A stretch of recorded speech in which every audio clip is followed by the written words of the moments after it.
Hello everyone, welcome to today's video. ரீசெண்டாக நான் ஒரு வீடியோ போட்டிருப்பேன். மைக்ரண்ட் கிரைம் கனடாலையும் யூஎஸ்லையும் நார்த் அமெரிக்காவில் ரொம்ப ரொம்ப இன்க்ரீஸ் ஆகுது.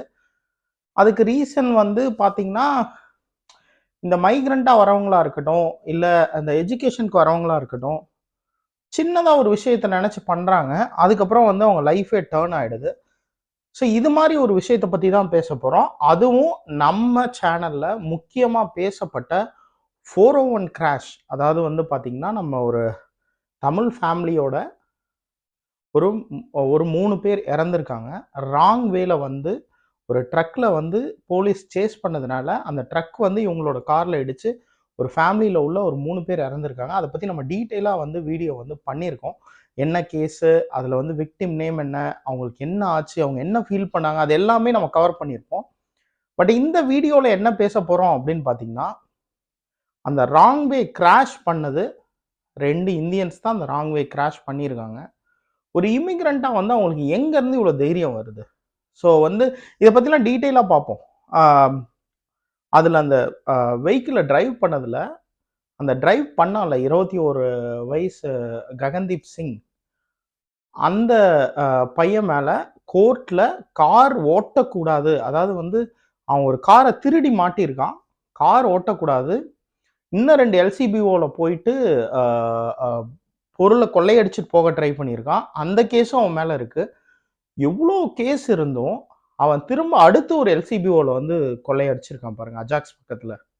ஸோ பாருங்க, ஒரு ஒரு சீரியஸ் ஒரு சீரியலாக இத்தனை தப்பு பண்ணுற ஒருத்தனை விட்டு வச்சு அவனும் டிரைவ் பண்ணி இவ்வளோ பெரிய ஆக்சிடெண்ட்டை ஏற்படுத்தியிருக்கானா உங்களால் நம்ப முடியுதா? அதுதான் நடந்திருக்கு. ஸோ ஃபர்ஸ்ட் இந்த பர்டிகுலர் விஷயத்தில் என்ன நடந்துச்சு அப்படின்னு பார்ப்போம். பார்த்தீங்கன்னா, ககன்தீப் சிங் அண்ட் மன்பிரீத் கில் 2 பேர் என்ன பண்ணுறாங்க, ஒரு கார்கோ ட்ரக்கு, கார்கோ வேன்னு வச்சுக்கோங்களேன். கார்கோ வேனில் போயிட்டு ஒரு எல்சிபிஓவில் போயிட்டு, எல்சிபிஓன்னு ஒன்றும் கிடையாது, ஒன்டாரியோவில் இருக்க லிக்கர் ஷாப், அங்கே போயிட்டு என்ன பண்ணியிருக்காங்க, லிக்கர் ஏதோ திருடிட்டு போக ட்ரை பண்ணியிருக்காங்க. அப்போ என்ன ஆச்சு, அங்கே ஒரு போலீஸ் ஆஃபீஸர், அதாவது ஆஃப் டியூட்டியில் இருக்க போலீஸ் ஆஃபீஸர் போய் கன்ஃபர்ம் பண்ணியிருக்காரு, நீ திருடிட்டு போகக்கூடாது அப்படின்னு. அந்த போலீஸ் ஆஃபீஸரை அடிச்சுட்டு, ஏதோ ஒன்று அடிச்சிட்டோ இல்லை பிடிச்சி தள்ளி விட்டுட்டோ, அந்த ககன்தீப் சிங் என்ன பண்ணியிருக்கான், திரும்ப ட்ரக்கை எடுத்து, ஐ மீன் அந்த வேன், கார்கோ வேனை எடுத்துகிட்டு போயிருக்கான். அவன் எந்த வெஹிக்கிளில் போகிறான்னு சொல்லிட்டு இந்த போலீஸ் ஃபோன் பண்ணி 911 கால் பண்ணி சொல்கிறாரு. அவங்க எல்லாம் பர்சியூட் பண்ணுறாங்க. ஒரு பர்டிகுலர் டைமில் அவன் என்ன பண்ணுறான், 401ங்கிறது கனடாவோட ஒன்டாரியோவோட ஹார்ட். அதுதான் பார்த்தீங்கன்னா முக்கியமான பல ஊர்களை இணைக்கிறது. டொரண்டோலேருந்து ஒட்டாவா வரைக்கும் போகும். ரொம்ப முக்கியமான ஒரு ஹைவே. கிட்டத்தட்ட நயகரா ஃபால்ஸ் கிட்ட இருந்து இந்த எண்டு வரைக்கும் போகும். ரொம்ப ரொம்ப முக்கியமான ஒரு ஹைவே. அந்த ஹைவேல டொரண்டோலேருந்து ஒட்டாவா வர அந்த லேனில் ஆப்போசிட்டில் டொரண்டோவை நோக்கி டிரைவ் பண்ணிட்டு போகும்போது பின்னாடியே ஒரு 4-5 போலீஸ்கார் சேஸ் பண்ணிட்டு போய் அந்த கார்கோ வேன் ஒரு ஃபேமிலி, நிசான் சென்ட்ராவில் ஒரு ஃபேமிலி மேலே போய் இடிச்சு அந்த ஃபேமிலியே உருக்குலைஞ்சு போச்சு. அந்த காரில் 5 பேர் இருந்தாங்க. ஸோ 2 பேர் கிராண்ட் பேரண்ட்ஸ், ஒரு 3 மாத கிட்டு, அதுக்கப்புறம் ஹஸ்பண்ட் அண்ட் ஒய்ஃப் இன்ஜூரியோட வாழ்க்கை போய்கிட்டு இருக்கு. பின்னாடி இருந்த அவங்க அப்பா அம்மா குழந்தைங்க 3 பேர் இறந்துட்டாங்க. ஓகே, இதுதான் இந்த விஷயத்தோட ஒரு குயிக் ரீகேப்.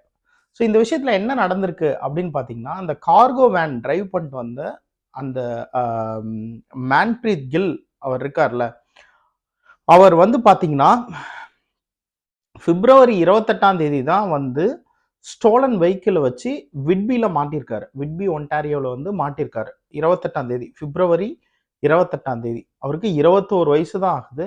பேர் நல்லா தெரிஞ்சுக்கோங்க, மன்பிரீத் ககன்தீப் சிங் 21 வயசு ஆகின ஒரு இமிக்ரெண்ட் இந்த தப்பை பண்ணியிருக்காரு. ஸோ அதுக்கப்புறம் பார்த்தீங்கன்னா ஸ்டோலன் வெஹிக்கிளில் மாட்டிட்டு, அதுக்கப்புறம் ஒரு எல்சிபிஓவில் பர்லிங்டனில் ஒரு தடவை கொள்ளையடிச்சிருக்காரு, ஓக்வில்ல கொள்ளையடிச்சிருக்காரு.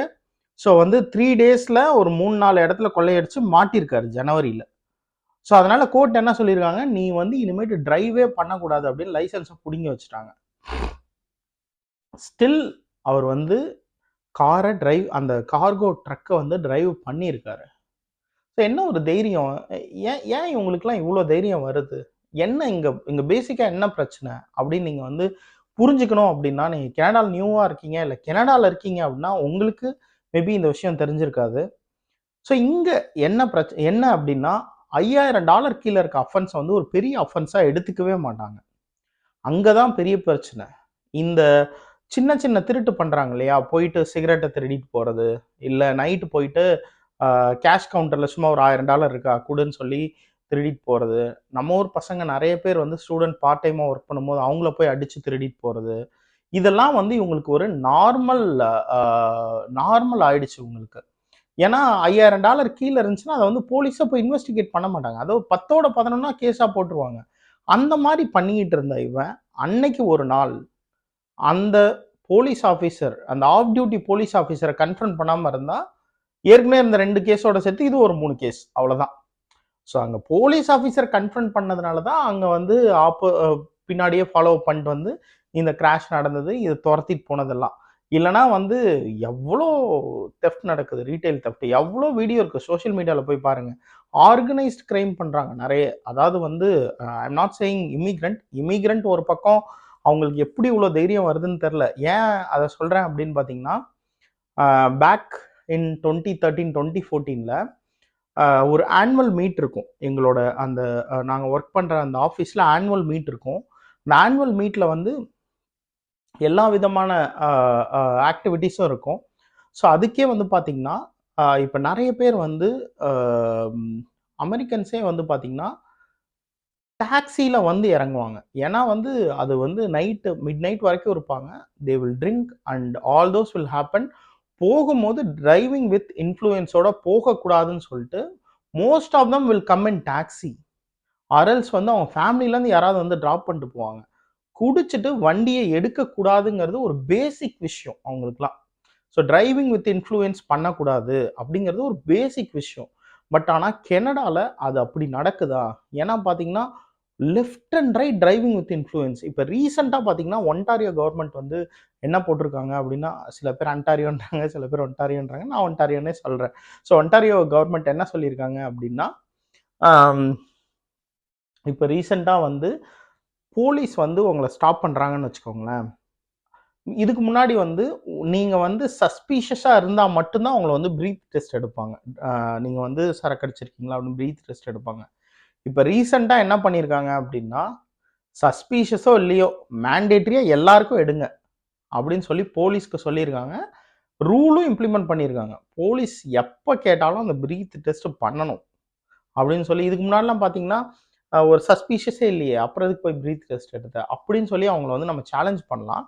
பட் இனிமேட்டு அதெல்லாம் முடியாது. ரூலே கொண்டு வந்துட்டாங்க. ஏன் இந்த ரூல் கொண்டு வந்தாங்க அப்படின்னா, அசால்ட்டா வந்து எல்லாரும் வந்து யோசிக்கிறதே இல்ல.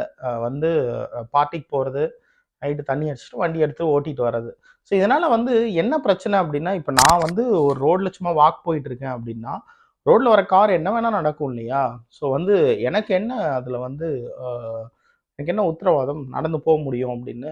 ஸோ இந்த டிரைவிங் வித் இன்ஃப்ளூயன்ஸ் வந்து இங்க ரொம்ப ரொம்ப அதிகமா இருக்கு. நீங்க நீங்க டொரன்டோவே வேண்டாங்க. ஹாலிஃபாக்ஸ்லயே வந்து பார்த்தீங்கன்னா, அவ்ளோ கேஸஸ் வந்து லாட்ஜ் ஆயிட்டு இருக்கு. ஸோ அதனால பார்த்தீங்கன்னா, இப்போ அது இல்லாம இதுக்கு முன்னாடி இதுக்கு முன்னாடி வந்து தண்டனைகள்லாம் கம்மியா இருந்துச்சு. இப்ப அதெல்லாம் கூட இன்கிரீஸ் பண்றதா வந்து அன்டாரியோல பேசிட்டு இருக்காங்க. நெறைய விஷயங்கள் இது மாரி டிஸ்கஸ் பண்ணிட்டு இருக்காங்க.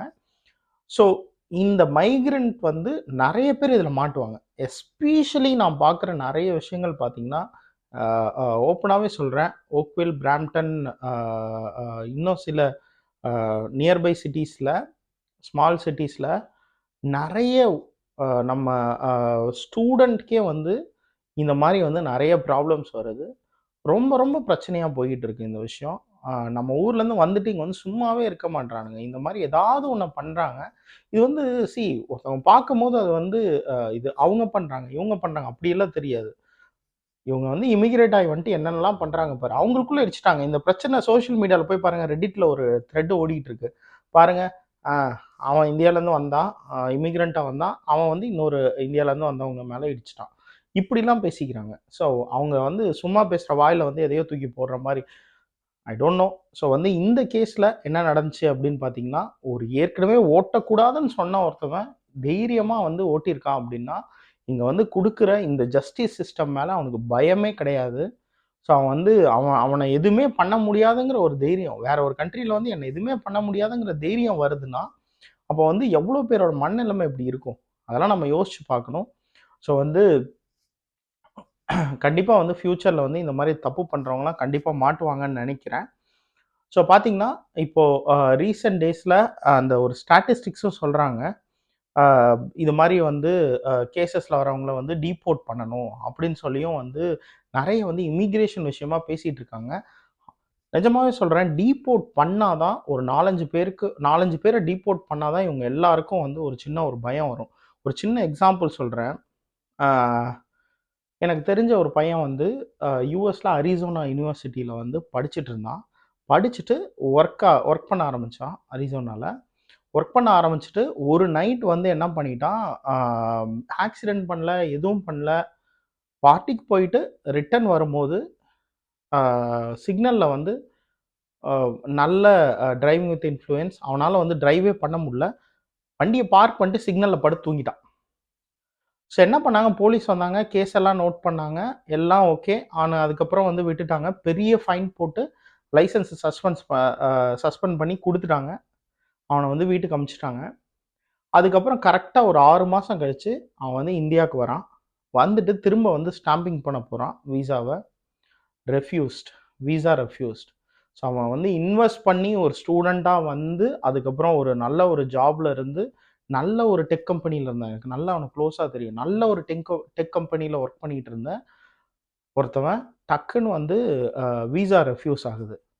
இது மாதிரி வந்து சிஸ்டமை வந்து இந்த கிரிமினல் சிஸ்டமையும் இந்த இமிக்ரேஷனையும் இவங்க இன்டகிரேட் பண்ணாங்கன்னு வச்சுக்கோங்களேன், அவன் அடுத்த டைம் வந்து அங்கேருந்து இங்கே வரும்போது போர்ட் ஆஃப் என்ட்ரிலே விடக்கூடாதுன்ற இந்த மாதிரி இருக்கவங்கலாம்.